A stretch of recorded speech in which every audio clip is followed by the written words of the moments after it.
Presiden Rusia Vladimir Putin kembali muncul membawa proposal perdamaian di tengah panasnya ketegangan antara Amerika Serikat dan Iran.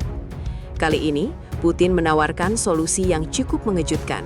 Saat jumpa pers usai perayaan Victory Day, Putin menegaskan Rusia siap menampung uranium milik Iran ke wilayahnya demi memastikan Teheran tidak mengembangkan senjata nuklir. Yang menarik, menurut Putin, skema ini sebenarnya bukan hal baru. Rusia pernah melakukan langkah serupa pada tahun 2015 saat dunia berhasil mencapai kesepakatan nuklir Iran yang dikenal sebagai JCPOA. Tapi sekarang, situasinya jauh lebih rumit. Negosiasi kembali buntu, syarat berubah, dan ketidakpercayaan antar negara makin tinggi. Lalu apakah proposal Rusia ini benar-benar bisa membuka jalan damai baru? Dalam pernyataannya, Putin menjelaskan bahwa Rusia sebelumnya pernah membantu memindahkan uranium Iran ke wilayah Rusia pada tahun 2015. Langkah itu menjadi salah satu fondasi penting tercapainya kesepakatan nuklir antara Iran dan negara-negara besar dunia. Kesepakatan tersebut saat itu bertujuan membatasi program nuklir Iran agar tidak berkembang menjadi program senjata nuklir, sambil tetap memberi ruang bagi penggunaan energi nuklir untuk kepentingan sipil. Kini, di tengah meningkatnya ketegangan geopolitik dan mandeknya pembicaraan nuklir baru, Putin kembali menawarkan formula serupa. Menurut Putin, pada tahap awal, semua pihak sebenarnya sempat setuju dengan metode itu. Amerika Serikat, Iran, bahkan Israel disebut menerima ide pemindahan uranium Iran ke Rusia. Namun, situasi berubah ketika Washington memperketat persyaratan. AS disebut meminta uranium Iran dibawa langsung ke Amerika Serikat, bukan ke Rusia. Perubahan syarat ini kemudian memicu penolakan dari pihak Iran dan membuat proses negosiasi kembali macet. Di titik inilah, Putin mencoba memainkan peran sebagai mediator. Presiden Rusia itu menegaskan bahwa Moskow tidak sedang mencari keuntungan politik atau ingin menunjukkan kekuatan di panggung internasional. Putin mengatakan, Rusia hanya ingin membantu meredakan situasi yang semakin berbahaya di kawasan Timur Tengah dan dunia. Pernyataan Putin ini juga memperlihatkan bahwa Rusia masih ingin mempertahankan pengaruh diplomatiknya dalam isu nuklir Iran, meski hubungan Moskow dengan Barat sedang berada dalam tekanan besar akibat konflik geopolitik global. Menariknya lagi, Putin juga mengungkap adanya proposal alternatif dari pihak Iran. Ia menyebut mendiang tokoh penting Iran, Larijani, pernah menawarkan format joint venture atau kerjasama bersama di dalam wilayah Iran. Skemanya adalah uranium Iran akan diencerkan bersama Rusia langsung di Iran dengan pengawasan dari Badan Energi Atom Internasional atau IAEA. Artinya, Iran tetap mempertahankan proses di wilayahnya sendiri, tetapi tetap ada kontrol internasional agar program tersebut tidak mengarah pada pengembangan senjata nuklir. Konsep ini sebenarnya dianggap sebagai jalan tengah yang cukup realistis. Iran tidak kehilangan kedaulatan penuh atas program nuklirnya, Rusia tetap bisa menjadi penjamin teknis, dan dunia internasional melalui pengawasan IAEA tetap memiliki akses untuk memastikan seluruh proses berjalan transparan. Namun sampai sekarang, proposal itu belum menghasilkan kesepakatan baru.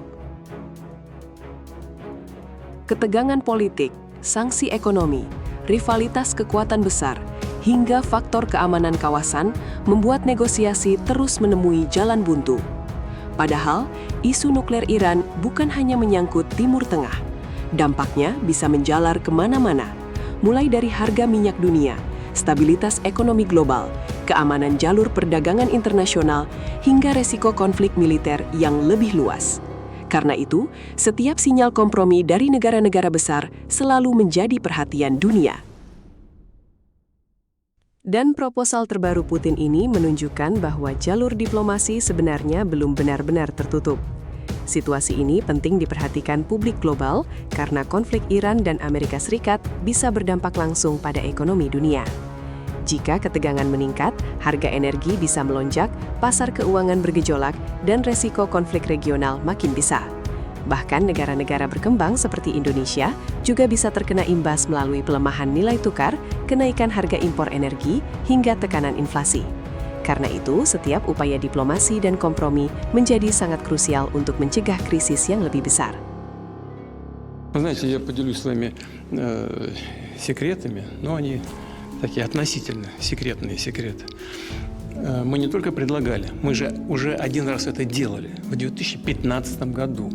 И Иран, доверяя нам в полном объеме и не без основания доверяет, потому что мы, во-первых, никогда не нарушали никаких договоренностей, и, во-вторых, мы продолжаем мирные ядерные программы в Иране, построили уже Бушер, который работает, и продолжаем строить. Мы же продолжаем работу. И наша работа по сотрудничеству в сфере мирного атома не подвержена текущей конъюнктуре. Мы в 2015 году это сделали, и тогда это легло в основу заключения договора между всеми заинтересованными странами и Ираном. То есть сыграло очень позитивную роль. Такой опыт есть. Я и сейчас сказал, что мы готовы повторить этот опыт.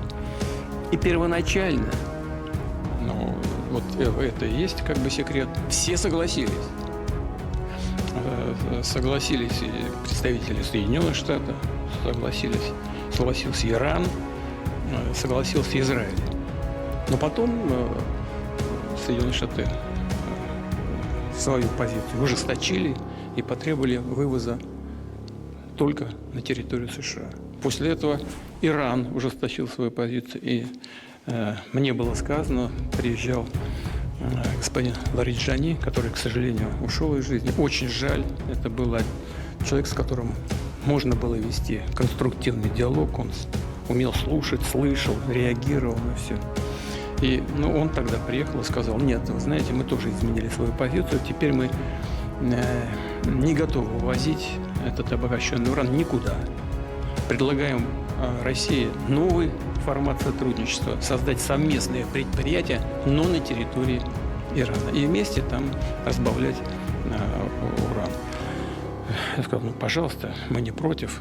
Главное, чтобы это разрядило ситуацию, но мне кажется, что уже с этим никто не согласится. Ни Соединенные Штаты, ни Израиль. Так и получилось. И по этому направлению ситуация как бы зашла в тупик, надо сказать откровенно. Наши предложения лежат на столе, и мне кажется, это хорошее предложение. Почему? Потому что, во-первых, если все с этим согласятся, и Иран может быть уверен полностью в том, что он вывез эти материалы в дружественную страну, которая сотрудничает и будет продолжать сотрудничество с Ираном в сфере мирного атома, а к другим ядерным программам, к оружейным программам Иран и не стремится. И Фетфа есть там, принято еще прежним духовным лидером. И мы слышали неоднократное заявление по этому поводу. Да и МАГАТЭ ни разу не сказала, что есть доказательства стремления Ирана к ядерному оружию. Все другие участники этого процесса, на мой взгляд, тоже могли бы быть заинтересованы. Мне кажется, что это могло бы их устроить. Почему? Во-первых, все бы увидели, что это такое, сколько и где находится. Второе, это все было бы поставлено под контроль МАГАТЭ. И в-третьих, работа по сжижению этого урана была бы организована также под контролем МАГАТЭ, была бы прозрачной и безопасной. Но если... И при этом нам ничего не нужно. Не для того, чтобы нам, извините за моветон, политические жабры надувать и сказать, что вот без нас никто ничего не может. Нет, мы просто хотим внести свой вклад какой-то посильный, если это устроит всех, в разрядку ситуации. Если это не устраивает, ради бога.